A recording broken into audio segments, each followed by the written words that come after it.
मेरा नाम रवि है और जो मैं तुम्हें सुनाने जा रहा हूँ वो आज भी मेरी रातों की नींद उड़ा देता है। ये कहानी उस रात की है जब हम बारिश में फंसे थे और मजबूरी में उस रास्ते पर मुड़ गए जहाँ सिर्फ मुर्दे रहते हैं और कुछ ऐसे भी जो मुर्दों से भी ज्यादा खतरनाक हैं। मैं और मेरा दोस्त अजीत एक फैक्ट्री में काम करते हैं। उस दिन कुछ मशीन खराब हो गई थी तो ओवर टाइम लग गया। जब काम खत्म हुआ तो घड़ी रात के 9 बजा रही थी। बारिश जोरों से हो रही थी।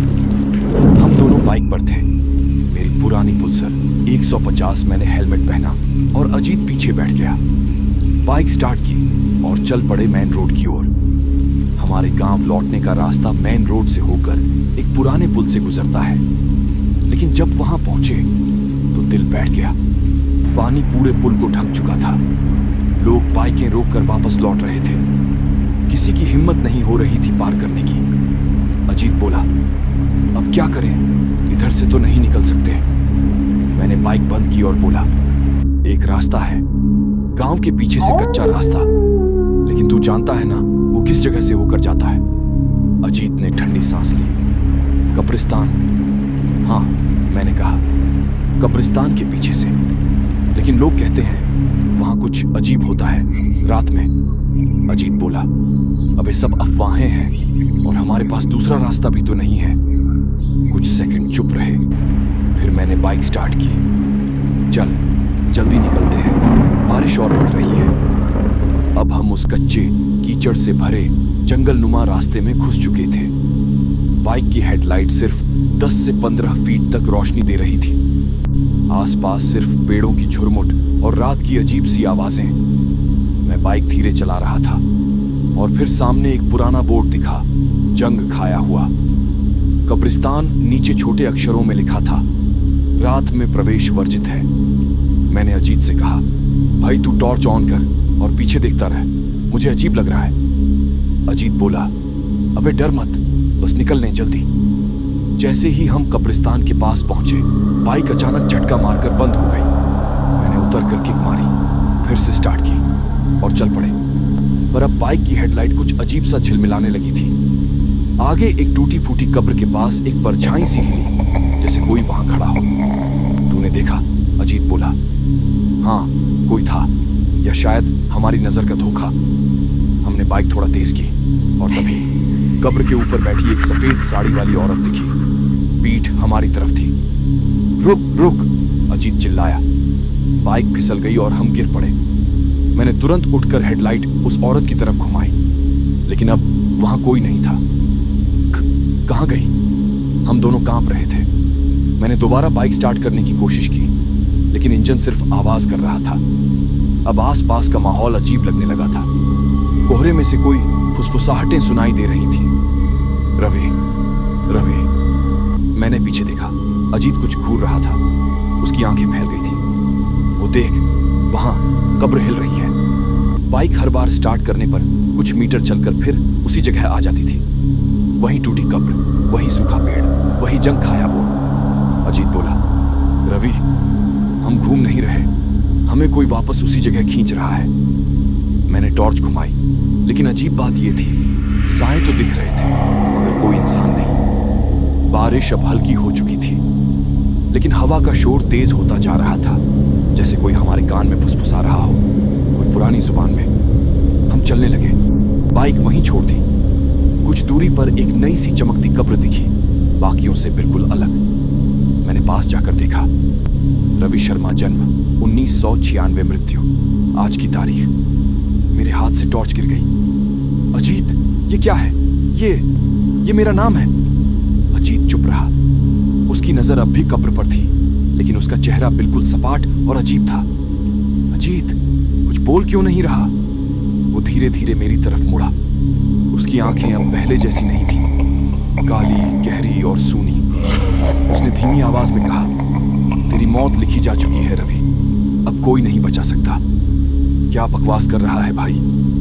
मैंने उसका कंधा पकड़ा, पर तभी उसका चेहरा झटके से बदल गया।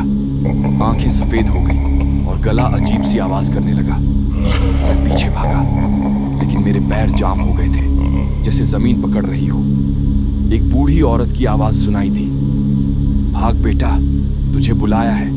लेकिन तेरे जैसा एक और भी था जो गया और वापस नहीं आया। मैंने चारों तरफ देखा। एक बूढ़ी आत्मा सफेद धुंध जैसी दूर एक कब्र के पास खड़ी थी। उसने अजीत को ले लिया है, अब तुझे ले जाएगा, मगर अभी समय है, सुन और समझ। बूढ़ी आत्मा ने मुझे एक सच्चाई बताई। 20 साल पहले इसी कब्रिस्तान में एक लड़का इसी रास्ते से घर जा रहा था।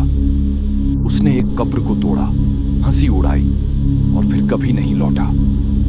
वो आत्मा अब हर उस इंसान को खोजती है जो अकेले इस रास्ते से गुजरता है। वो पहले उसके दोस्त को अपने वश में लेती है, फिर उसकी पहचान ले लेती है। अजीत अब वह नहीं रहा। अब मुझे न सिर्फ कब्रिस्तान से निकलना था, बल्कि उस चीज से भी लड़ना था जो अब मेरे सबसे करीबी दोस्त के शरीर में थी। मैंने जेब से गंगाजल की छोटी शीशी निकाली जो मां ने जबरदस्ती दी थी, और जैसे ही अजीत वो आत्मा पास आई, मैंने पूरी ताकत से गंगाजल उसके चेहरे पर फेंका। एक जोरदार चीख और हवा जैसे थम गई। अजीत जमीन पर गिर पड़ा, बेहोश। थोड़ी देर बाद अजीत को होश आया और वो रोने लगा। मुझे कुछ याद नहीं भाई, बस इतना याद है कि हम पुल से लौट नहीं सके और फिर सब धुंधला हो गया। हमने हिम्मत जुटाई और वापस बाइक की तरफ लौटे। इस बार बाइक एक ही किक में स्टार्ट हो गई और रास्ता भी सीधा दिख रहा था। गांव पहुंचते पहुंचते सुबह हो चुकी थी। मैंने अजीत को घर छोड़ा और अपने घर गया, लेकिन जैसे ही मैं दरवाजा खोलने लगा, पीछे से वही आवाज आई, रवि। मैंने पलट कर देखा, कोई नहीं था। फिर मोबाइल देखा, अजीत का मिस्ड कॉल। टाइमिंग सुबह 3:12। जब वो तो मेरे साथ ही था, तो फिर कॉल किसने किया? अगली सुबह मैं उठते ही अजीत को कॉल करता हूं। वो कहता है, भाई रात को बहुत भयानक सपना आया, ऐसा लगा जैसे कोई मेरी बॉडी में घुस गया था। मैं बोला, तू ठीक है? वो हंसता है, हाँ यार, अब तो बढ़िया लग रहा है। वैसे आज घर पे रुक जा, शाम को फिर चलेंगे। उसके हंसने का अंदाज कुछ अलग था। उसकी आवाज में वही ठंडापन था जो उस रात उस चीज में था। अजीत के लौटने के बाद से गांव में अजीब चीजें होने लगीं। एक किसान ने बताया कि उसने रात 2 बजे अजीत को कब्रिस्तान की तरफ जाते देखा। एक बुजुर्ग बोला, उसके आंखों में इंसान नहीं, कोई दूसरा ही है। और फिर गांव में जानवर मरने लगे और लोगों को सपनों में एक ही परछाई दिखने लगी। मैं गांव के सबसे पुराने मंदिर गया और वहां के पुजारी को सब कुछ बताया। उन्होंने आंखें बंद की और फिर बोले, वो अब तुझ पर नहीं, तेरे दोस्त पर आया है। तू उसे दूर कर सकता था, मगर तूने उसे निकालने में देर कर दी। अब वो अजीत के शरीर में रहकर अपनी अधूरी इच्छा पूरी करेगा। कौन है वो? वो रूह है शहीद अली की। 1948 में इसी गांव के कब्रिस्तान में मारकर दफनाया गया था, बिना इज्जत, बिना जनाजे के नमाज के। अब वो हर उस इंसान की रूह लेता है जो रात में उस रास्ते से गुजरता है, और वो शरीर तभी छोड़ता है जब कोई उसके साथ उसकी आखिरी नमाज पढ़े। पंडित जी ने कहा, तेरे दोस्त को बचाना है तो कब्रिस्तान में जा, उस कब्र को ढूंढ जहां उसका नाम लिखा है और वहीं पढ़ उसकी आखिरी नमाज, वरना अजीत खो जाएगा हमेशा के लिए। मैंने तय किया। रात 12 बजे बाइक उठाई और फिर उसी कच्चे रास्ते पर चल पड़ा। इस बार अकेला। वहां पहुंचते ही चारों ओर धुंध छा गई, हवा थम गई और हर कब्र के पास एक परछाई थी। सब मुझे घूर रही थी। मैंने टॉर्च से देखा और एक कब्र पर लिखा था, शहीद अली 1923, 1948 दफनाया गया, बिना नमाज, बिना इज्जत। मैं बैठा और जैसे तैसे कुरान की एक छोटी दुआ पढ़ी जो मेरे एक मुस्लिम दोस्त से सुना था। जैसे ही मैं दुआ खत्म करता हूं, पूरा कब्रिस्तान हिलने लगता है। अचानक आसमान में बिजली चमकती है और जोरदार चीख, नहीं, ये अधूरा नहीं था, तूने पूरी पढ़ी, अब मैं आजाद हूं। काले धुएं में से एक रूह निकलती है और हवा में समा जाती है। अगले ही पल अजीत सामने बेहोश पड़ा था। मैंने उसे उठाया। सूरज की पहली किरण जब उस कब्रिस्तान पर पड़ी तो सब कुछ शांत हो गया। मैं और अजीत धीरे धीरे बाइक पर वापस लौटे। दोनों एक दूसरे को देख रहे थे, लेकिन अब डर नहीं था। गांव पहुंचते ही अजीत बोला, रवि, मैं तुझे छोड़ नहीं सकता। वो कहता है, भाई रात को बहुत भयानक सपना आया, ऐसा लगा जैसे कोई मेरी बॉडी में घुस गया था। मैं बोला, तू ठीक है? वो हंसता है, हाँ यार, अब तो बढ़िया लग रहा है। वैसे आज घर पे रुक जा, शाम को फिर चलेंगे। उसके हंसने का अंदाज कुछ अलग था। रवि, जो तूने किया वो कोई दोस्त नहीं कर सकता। मैंने सब महसूस किया, लेकिन कुछ भी बोल नहीं पा रहा था। मैं सच में मरने वाला था। मैंने मुस्कुराकर कहा, अब सब ठीक है। लेकिन जैसे ही मैं अपने घर के दरवाजे पर पहुंचा, दरवाजे पर एक चिट्ठी लटक रही थी। शुक्रिया, अब मैं नहीं, कोई और आएगा। नीचे लिखा था, शहीद अली। अगर आपको यह कहानी पसंद आई तो वीडियो को लाइक करें, चैनल को सब्सक्राइब करें और कमेंट में बताएं कि आपको सबसे डरावना सीन कौन सा लगा।